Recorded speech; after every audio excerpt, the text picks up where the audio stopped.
on prêche de bonnes choses, il faut se réjouir. On a déjà considéré l'écriture, j'appelle le prédicateur. Viens pour la parole.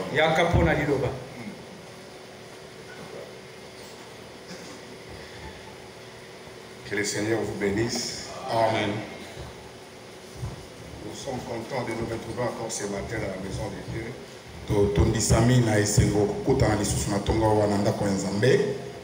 Pour les servir. Nous avons chanté avec les frères Gédéon. J'aime servir les seigneurs. Et Jésus a dit, travailler non pour la nourriture qui périt, mais pour celle qui subsiste éternellement. Amen. Il précise, il dit que le Fils de l'homme vous donnera. Ainsi, nous nous sommes appelés à travailler. Pas seulement pour la nourriture qui périt, mais plus pour la nourriture qui subsiste éternellement. C'est la raison pour laquelle nous sommes là ce matin. C'est pourquoi nous vous souhaitons à vous tous les bienvenus dans la maison de Dieu. Je suis content de voir mon frère Shalom Kapianda qui est là. C'est mon collègue au service là-bas à l'hôpital Voisilom. Il est aussi prédicateur. Prédicateur chez le frère Barouti, je crois. Il était aussi avec le pasteur Jean Baya. Et le vendredi, le pasteur l'avait invité. Ou plutôt le samedi. Alors il est venu pour honorer l'invitation de l'homme de Dieu. Nous apprécions les frères qui respectent les serviteurs de Dieu. Il m'a dit, comme c'est le pasteur qui m'a invité, il faut que je fasse un effort pour honorer. Parce qu'il faut honorer le serviteur de Dieu. Que le Seigneur le bénisse. Pas seulement lui, mais vous tous aussi. Nous sommes contents également de voir notre frère Prince Gédéon qui est là. Dieu a été dans son voyage. Il est ce matin parmi nous. Nous remercions également le Seigneur pour ça. Parce que voyager, ce n'est pas une chose simple. Mais Dieu a fait la promesse en disant, je protégerai ton départ et ton arrivée. Et chaque fois qu'il accomplit cette promesse-là, nous devons aussi le remercier. Alors, nous continuons avec notre étude sur les âges de l'Église. Étude que nous avions commencé depuis la semaine passée. Mais beaucoup ne viennent pas au cours de la semaine. Alors nous sommes obligés de nous répéter pour permettre à ceux qui n'étaient pas là aussi d'avoir quelque chose au sujet de cet âge de Smyrne. Le frère David ne sera pas avec nous aujourd'hui. Il m'a écrit sur WhatsApp pour me dire qu'il faisait des céphalées. Alors vous allez penser à lui également dans vos prières pour que Dieu les guérisse. Le 7 âge de l'Église est une étude très importante. Et nous avons dit lorsque de tels enseignements se dispensent dans votre église, il faut être dans la joie. Parce que ce sont des enseignements qui ne se donnent pas partout. Nous nous apportons ces enseignements à la lumière de ce qui a été prêché par le prophète. Le prophète William Branham et le docteur Ewald Frank. Nous avons commencé avec l'introduction. Nous avions dit que Dieu était dans son éternité. Il n'avait pas de problème là-bas. Il était à l'aise là-bas. Mais il avait des attributs à manifester. Il était le sauveur. Il fallait qu'il y ait quelque chose de perdu qu'il puisse sauver. Il était le père. Il fallait qu'il ait des enfants. Alors, ça l'a poussé à quitter l'éternité où il était dans sa plénitude invisible pour entrer dans le temps. Et lorsqu'il est entré dans le temps, William Branham dit il a quitté la plénitude invisible pour posséder un corps spirituel. Un corps spirituel que nous appelons la théophanie. Et dans ce corps-là, il est entré dans les temps. Et lorsqu'il est entré dans les temps, c'est là que le commencement a commencé. Lorsque la Bible dit au commencement était Dieu, c'est lorsque Dieu a quitté l'éternité et est entré dans le temps. Alors il s'était choisi un peuple, le peuple juif. Mais le peuple juif l'avait rejeté. Alors il s'est tourné vers nous les nations. Alors nous les gens des nations, Dieu nous sauve à travers le 7 âges de l'église. Nous passons par 7 périodes. Les 7 périodes que nous appelons les 7 âges de l'église. Alors ces âges-là sont mentionnés au tableau. Nous avons l'âge d'Éphèse,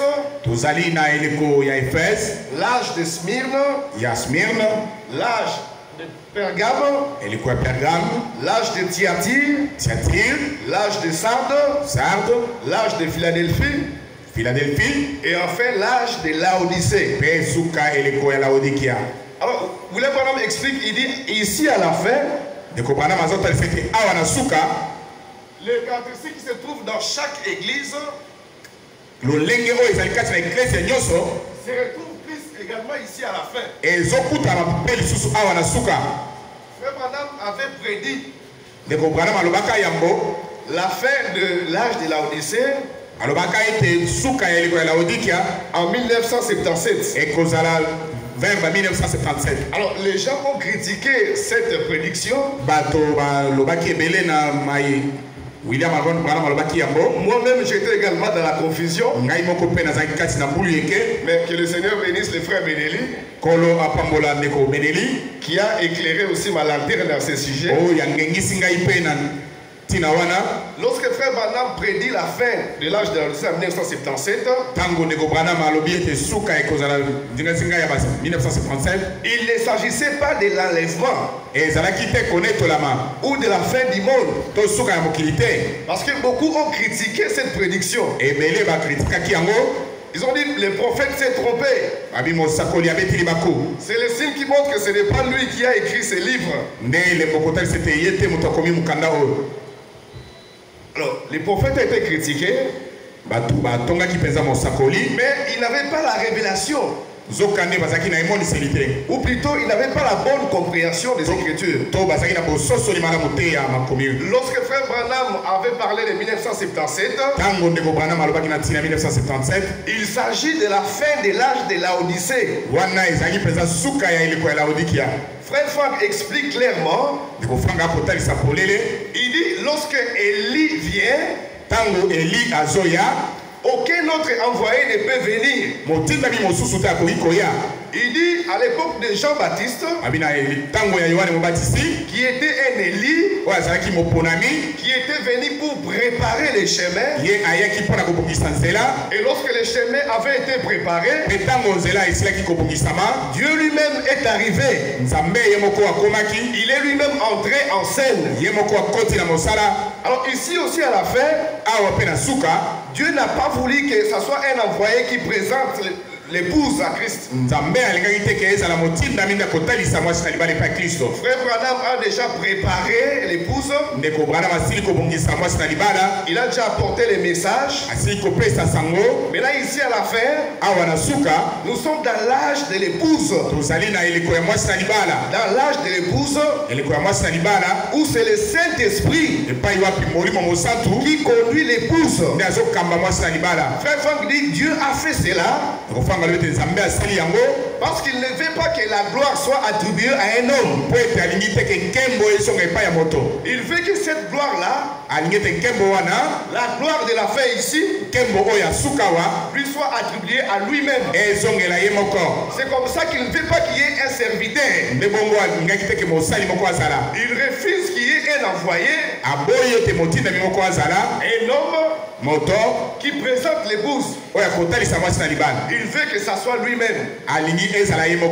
Alors c'est ça la bonne compréhension de la parole. Que le Seigneur bénisse encore notre frère Benelli. Donc on a vu la fois passée l'âge d'Éphèse.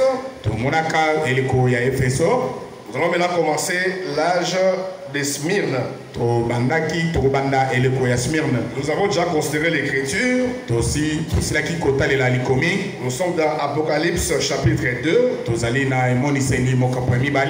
Nous allons lire depuis le verset 8. Apocalypse chapitre 2 pour ceux qui ont de Bible. Depuis le verset 8. Nous avons dit que beaucoup de frères ne viennent pas à l'église avec des Bibles. Lorsqu'on vient à l'église, il faut avoir sa Bible. C'est très important. Je ne sais pas s'il y a des frères et des sœurs qui ont honte de porter leur Bible. Mais à l'église, on doit venir avec sa Bible.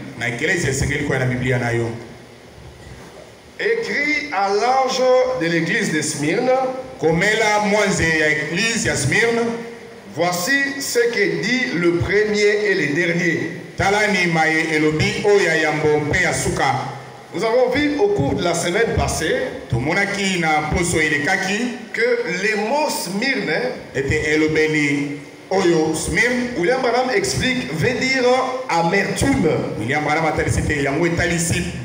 Smyrne veut dire amer.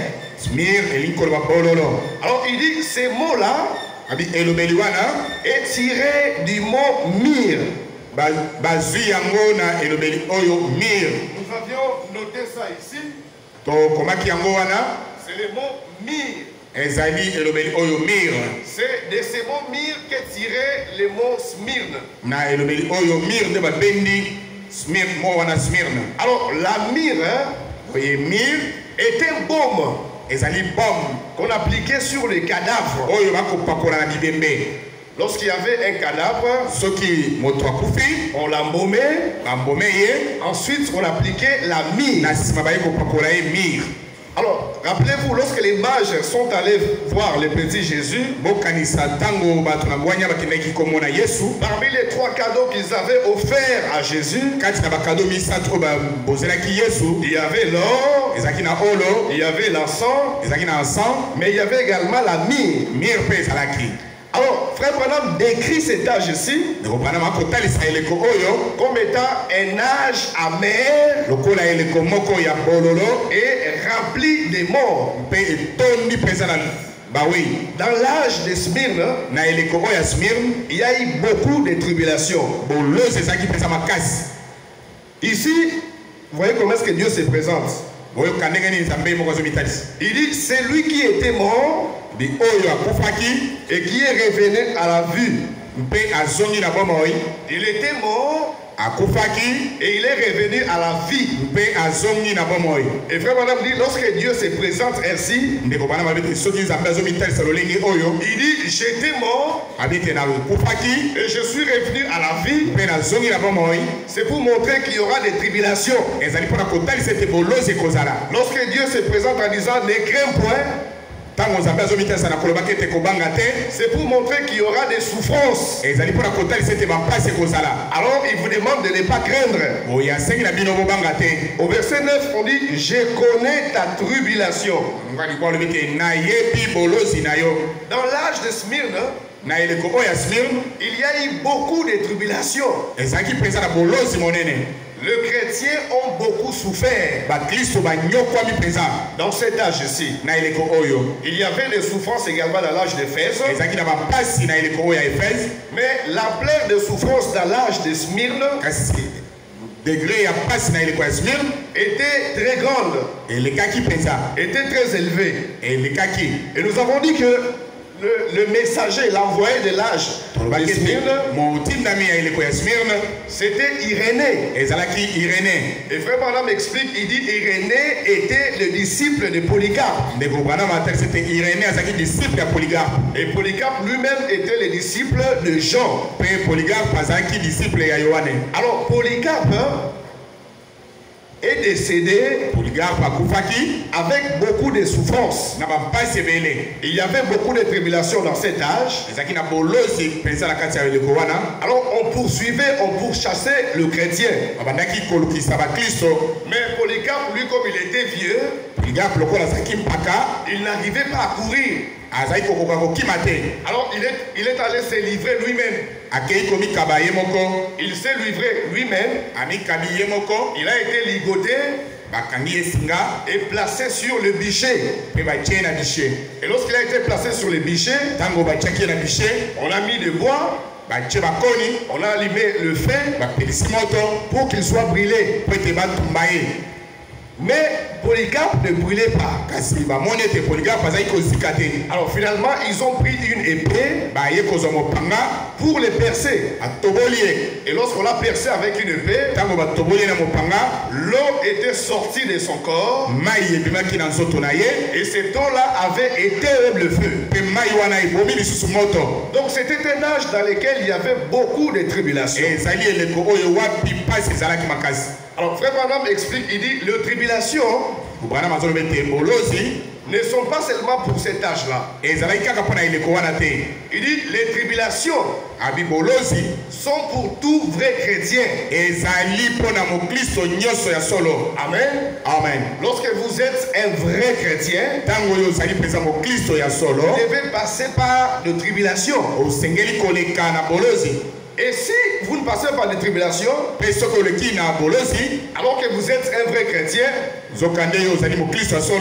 c'est qu'il y a quelque chose qui cloche. Amen. Amen. Si vous êtes un vrai chrétien, vous passerez par des tribulations. Nous allons voir ce que l'apôtre Paul dit ici dans 2 Timothée 3. Nous allons rapidement considérer ça. 2 Timothée 3, verset 10.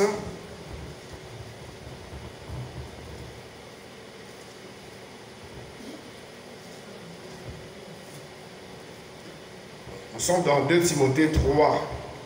2 Timothée chapitre 3, verset 10. On va aller jusqu'au verset 12. C'est l'apôtre Paul qui écrit à Timothée. Il dit, pour toi tu as suivi de près mon enseignement. ma conduite, mes résolutions, ma foi, ma douceur, ma charité, ma constance. Au verset 11, il continue, il dit, mes persécutions, mes souffrances. Il dit, à quelle souffrance n'ai-je pas été exposé? À Antioche. Lorsque Paul était à Antioche, Paul était persécuté. Il dit, à quelle souffrance n'ai-je pas été exposé à Antioche? Mais aussi à Icône, à Lystre. Il dit, quelle persécution n'ai-je pas supporté? Mais il y a une parole de consolation. Il dit, et le Seigneur m'a délivré de toutes. Malgré les tribulations, malgré les souffrances, malgré les persécutions, mais Dieu délivre toujours ses enfants. Paul dit, le Seigneur m'a délivré de toutes. Au verset 12, Paul dit une chose importante. Il dit, oh, tous ceux qui veulent vivre pieusement. Il y a une précision. Il dit, tous ceux qui veulent vivre pieusement en Jésus-Christ seront persécutés. Si vous souhaitez vivre pieusement en Jésus-Christ, vous serez persécutés. Donc les tribulations ne sont pas seulement pour l'âge de Smyrne. Les tribulations sont pour tout vrai croyant. Ou plutôt tout vrai chrétien. Et lorsque vous êtes chrétien et que vous ne passez pas par les tribulations, il y a quelque chose qui cloche. Frère Branham dit par les tribulations, par les épreuves, Dieu forme notre caractère.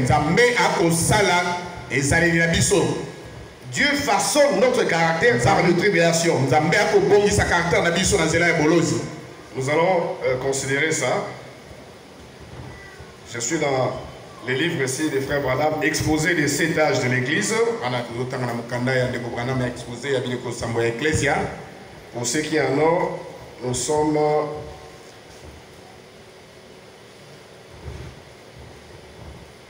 à la page 112. Mais pour ceux qui n'en ont pas, peuvent aussi noter. Surtout les hommes, vous êtes appelés chaque fois à noter. Parce que vous êtes des prédicateurs. Alors à la page 112 ici, Frère Branham dit, il faut souffrir pour régner. Donc si vous souhaitez régner, il faut souffrir. Il dit, la raison en est que on ne peut tout simplement pas former un caractère sans la souffrance. Amen. Amen. Donc pour qu'un caractère soit formé, il faut la souffrance. Et Frère Branham dit, quel est le caractère qu'on forme par la souffrance? Il dit, c'est le caractère de la victoire. Il dit, le caractère est une victoire et pas un don. Il dit, un homme qui n'a pas de caractère ne peut pas régner. vous devez avoir un caractère. Et le caractère est formé par la souffrance. Le caractère est formé par les épreuves. Le caractère est formé par les tribulations. Vous restez inébranlable. Par les tribulations, Dieu nous apprend l'obéissance. Il nous apprend à obéir à sa parole. Amen. Amen. Dans Hébreux 5, depuis le verset 8, nous allons également considérer ça. Nous voulons aller petit à petit pour que les frères comprennent. Hébreux 5, depuis le verset 8. On peut même commencer à partir du verset 7. Il dit, c'est lui qui dans le jour de sa chair, ayant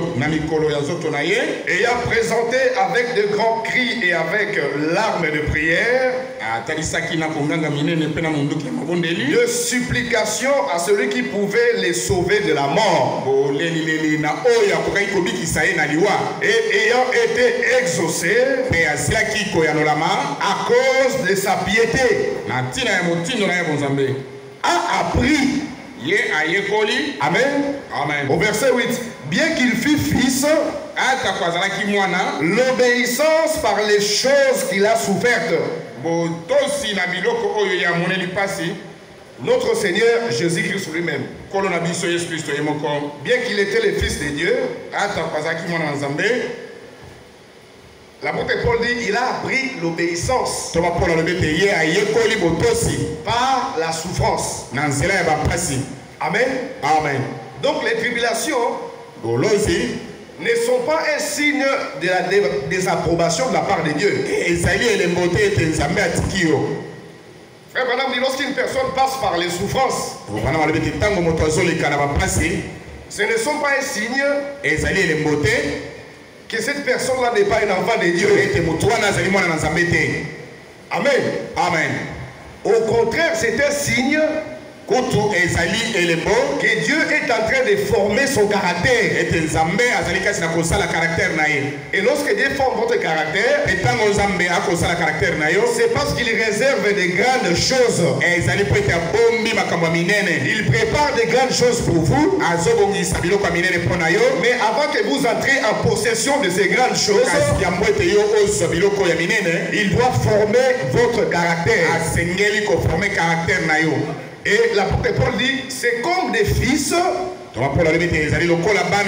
Dieu vous traite. C'est ainsi qu'il vous punit. Il vous fait passer par des épreuves. Il dit dans une maison, lorsque un groupe d'enfants sont exempts du châtiment, ce n'est pas une bonne chose. Lorsque dans une maison, il y a seulement une partie d'enfants qui sont châtiés par le père et une autre partie sont exempts du châtiment. L'apôtre Paul dit, c'est le signe qui montre que ces enfants-là appartiennent pas au père. C'est le signe qui montre que vous n'êtes pas connu de Dieu. Dieu ne vous connaît pas. Surtout lorsque vous menez une mauvaise vie et vous trouvez que Dieu vous laisse comme ça, sans être puni. Questionnez-vous. C'est très dangereux. Vous ne mettez pas en pratique la parole de Dieu et vous trouvez que vous évoluez, vous n'avez pas de problème. C'est un très mauvais signe. Ça doit vous interpeller. Un vrai enfant de Dieu, lorsqu'il commet une bêtise, Dieu le punit.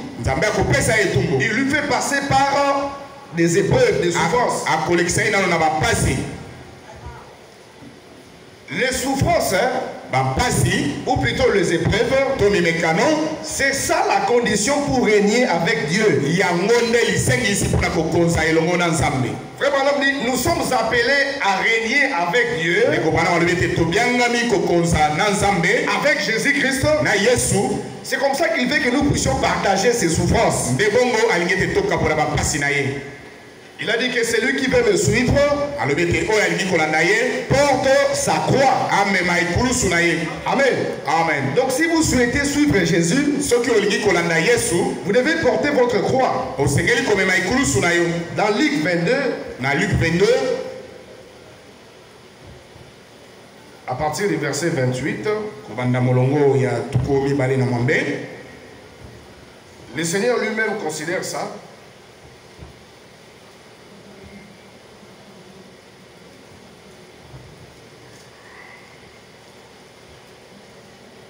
Il dit, vous êtes ceux qui avaient persévéré avec moi